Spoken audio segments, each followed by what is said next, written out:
Olá, eu sou a Carolina Braga, sou psicóloga e hoje eu tô com a Thaís, que é advogada e mãe do Nicolas, um super fofo que tem um diagnóstico dentro do transtorno do espectro autista. Hoje a gente vai conversar sobre a legislação e os direitos da pessoa dentro desse diagnóstico, tá bom? Primeiro eu queria te convidar para se inscrever aqui no canal, ativar o sininho para ficar de olho nas novidades, seguir a gente nas redes sociais, no Insta, no Facebook, tem os cards aqui para você clicar, mas qualquer dúvida é só seguir Desenvolvimento Saudável, para você ficar por dentro dos cursos, das novidades.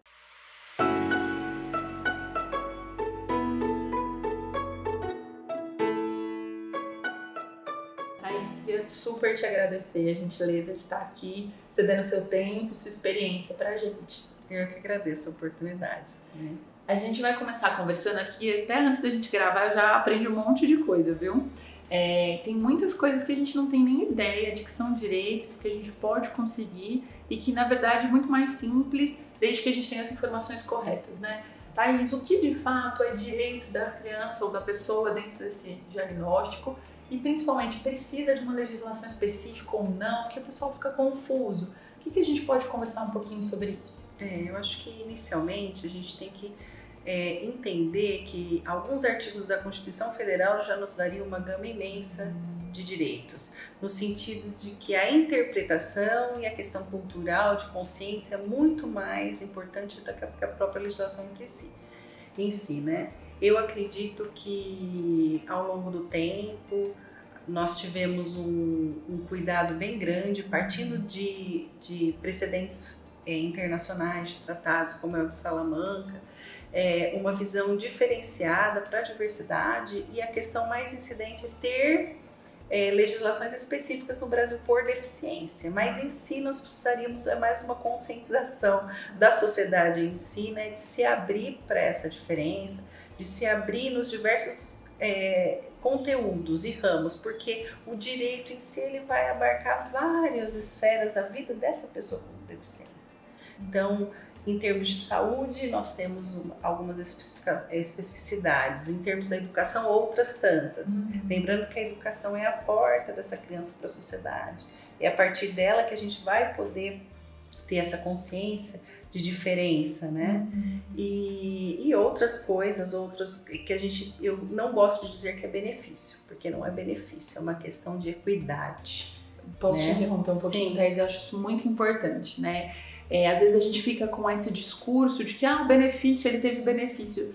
É o básico para ele poder viver numa sociedade como as outras pessoas, né? Não é algo que ele vai ter a mais para ele ter uma vantagem, né? E eu gosto de trabalhar isso já com as crianças, quando eles veem uma prova adaptada, um aluno com um mediador, né? Ele tem alguma coisa a mais. Não, ele está tendo algo que vai favorecer ele estar em sociedade, uma vez que ele tem uma diferença que impede muitas vezes de estar ali no coletivo da forma como os outros, né? É como se fosse nos ajudar a chegar no mesmo patamar, né? Eu não gosto de usar essa coisa do mesmo para nível, nós no né? direito é a questão de diferenciar igualdade de equidade.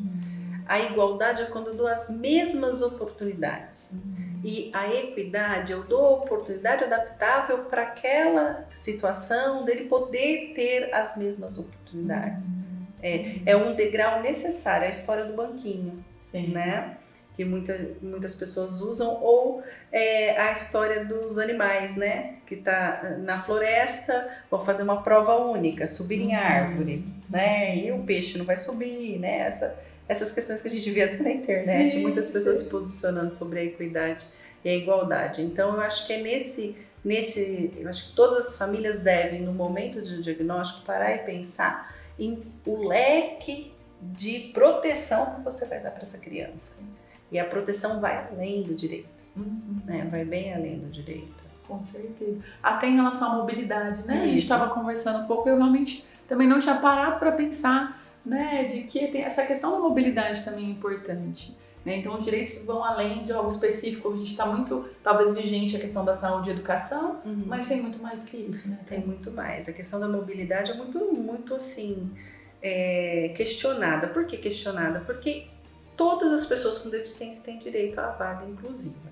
Essa vaga não é só para uma pessoa que tem dificuldade de se locomover, é qualquer deficiente. Então, a criança dentro do espectro autista, o jovem, o adulto, uma criança que tem algum problema até de deficiência intelectual, né? A gente tem uma gama ali de deficiência. E eu não estou medindo o grau, não estou medindo a estrutura, não estou medindo a condição dela de se locomover. Eu estou dando a possibilidade dela estacionar perto do tratamento, perto da escola, de poder se locomover. Por exemplo, uma criança autista. Às vezes a questão do tempo de andar até um lugar vai causar uma frustração. Eu preciso daquele momento de calma para entrar na escola. Tem todo um preparo, né? Estou falando por experiência própria, né? Então, nós moramos em grandes centros. Nada é perto. E nada é simples. Então essa criança já tem uma dificuldade com barulho, com multidões, então eu tenho que ter. Às vezes até com a luminosidade. Com a luminosidade. Então todo pai tem o direito, né, de estacionar nessa vaga e procurar na sua própria cidade a secretaria que tenha competência para fazer, para emitir esses cartões. Ribeirão Preto tem uma secretaria específica, né, com muitas dificuldades, né? Eu sei que aqui tem um conselho que está tentando mudar, justamente para também dar mobilidade para esses pais irem buscar, porque não é um lugar fácil, de fácil acesso. Então começa por aí, estou dando um exemplo aqui da cidade, mas que todos os pais têm esse direito, né, de ter estacionado a vaga, tanto para buscar quanto para levar, com os filhos juntos. Tá? Por favor, né, gente? Com os filhos juntos, né? É importante. Então, essa é a primeira preocupação que se tem. Como eu vou fazer o transporte dessa criança, né? Que se estende para outros direitos também. A criança com autismo, inclusive, tem, dentro do sistema da Receita Federal, já um processo todo simplificado para a retirada do carro com o desconto de IPI e ICMS. É direto na concessionária? É direto na concessionária. Que então, é diferente dos outros diagnósticos que tem que fazer alguma coisa ou não? São todos iguais. Acontece que dentro do sistema da Receita eu já tenho pais, condutores de crianças e adolescentes ou pessoas com deficiência dentro do espectro autista. Ele tem ali um link específico, um formulário específico, né? Ribeirão Preto tem uma dificuldade que é o laudo. O laudo ainda é feito por médicos do Ciretran, que tem uma lista e você tem que pagar, né? Ele não é um serviço gratuito. Eu sei de outros municípios ao redor que já fazem pelo SUS. Entendi. Então, só fazendo um apanhado, assim, a gente está entrando no primeiro tema, que é a mobilidade, né? Então, no Brasil todo, toda família tem direito de estacionar na vaga, inclusive desde que vá lá na sua prefeitura se informar sobre o cartão, certo? Sobre a emissão do cartão. Ótimo. Aqui em Ribeirão Preto, se você é de Ribeirão e está assistindo esse vídeo, tem a prefeitura específica, né, que tem essas questões, né? Secretaria específica, e você consegue emitir esse cartão, e eu acho que é super importante, porque como a Thaís trouxe da experiência dela, e eu vivo aqui com os meus pacientes, às vezes é um lugar de estacionar, é 1 minuto que passou, é algo tão simples que faz toda a diferença, às vezes, no dia todo da criança, né? E, então é algo muito importante.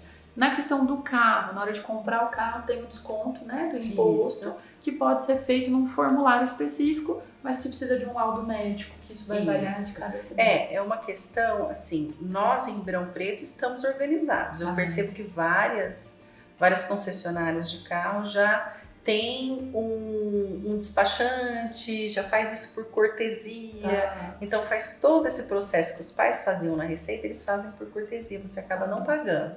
Porém, o laudo você paga, tem que levar certinho, a escolha do carro, e aí tem um valor até quanto, né? Salvo engano, é 70 mil reais o máximo desse carro. Então, lembrando que determinadas deficiências, no autismo não vai entrar isso, mas determinadas deficiências, o carro tem que ser automático, né? E aí pode entrar os adultos também, né? Então, para o diagnóstico do TEA, é pais condutores, né? E São Paulo tem uma regalia, que não é regalia também, é uma questão estrutural tributária, que é o IPVA. Que não vai acontecer em outros estados. Eu acredito, Minas eu acredito que não tem ainda, até quando eu soube, Mato Grosso não tem. Então, é uma isenção do imposto, o imposto em relação ao carro, propriamente dito, né, que é competência do Estado, que tem uma lei específica. E também nós tivemos uma melhoria nos últimos anos, que foi a possibilidade desse sistema da Fazenda do Estado de São Paulo ser rápido, em 3 dias sai isenção. E você tem que ir até lá. Não, é tudo pela internet. Gente, vamos procurar informação. Pela internet você consegue descobrir, acessar e fazer o pedido da isenção, né? Com o documento do carro em mãos, esse carro ele demora a sair, porque é um carro com encomenda, que o chassi vem diferenciado, né? Então ele é um carro que demora em média 3 meses. Chegando esse carro com o documento, você consegue, tirando foto do documento, foto dos documentos pessoais dos pais, da carteira de motorista. Geralmente o governo pede um motorista a mais por segurança, tudo. Você consegue em 3 dias ter isenção do IPVA, isso no estado de São Paulo. E tá aí, só vale para o carro que foi comprado com a isenção do IPI ou não? Vale para eu já tenho um carro, um exemplo. E aí meu filho teve um diagnóstico, eu consigo fazer esse pedido também? Então, já tem uma linha de precedentes. Eu não sei se esses pais conseguiram via judicial ou no sistema. Não acessei o sistema para te dizer, porque é relativamente novo, né? Mas eu acredito que sim. Legal, vale se informar. Vale se informar, entrar, né? Entrar e fazer. E do transporte público, coletivo, você tem alguma informação pra gente? O transporte público coletivo, como é competência do município, o que eu sei de Ribeirão Preto, que é um cadastro municipal dessas crianças que necessitam de transporte para a escola ou para o contraturno, né? E tem um relativo sucesso. Teve casos de greve, casos de a prefeitura querer ter o corte, isso eu sei só por meios de comunicação, né? Não estou lá, não posso te afirmar, mas tem no nosso sistema, eu acredito que ainda é o leve trás, que são as vans específicas para o transporte dessas crianças. Assim como as instituições têm, né, transporte público relativo especificamente a elas, por exemplo, a APA e a AMA tem. Então, agora eu também sei de casos que as prefeituras ao entorno de cidades menores que Ribeirão Preto, quando o tratamento não consegue ser feito lá nas prefeituras, eles conseguem o transporte para ser feito aqui em Ribeirão Preto. E a prefeitura traz? A prefeitura traz em carro próprio. Então, a prefeitura, salvo engano, aqui ao entorno que eu sei, Altinópolis, Cravinhos, alguns pais conseguiram administrativamente e outros judicialmente, já que o seu município não tem nenhum tratamento, que essas crianças pelo menos sejam transportadas para cá, para fazer o tratamento. Ótimo, né? Muita coisa para a gente ir atrás. Porque é uma questão de competência. A questão é a seguinte, avalie o seu problema. O seu problema é transporte? Vamos lá, né? Seu problema é saúde e transporte? É a Secretaria da Saúde do seu município.